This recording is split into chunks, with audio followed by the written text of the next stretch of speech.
Big di sukatan.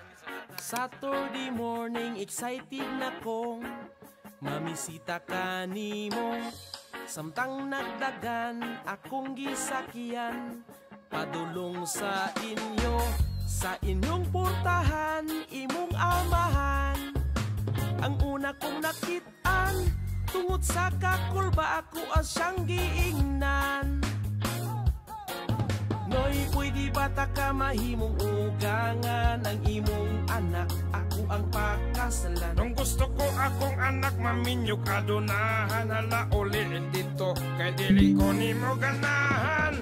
Amahan mo grabe ka stricto, tiguang na ambisyoso, wa na'y respeto.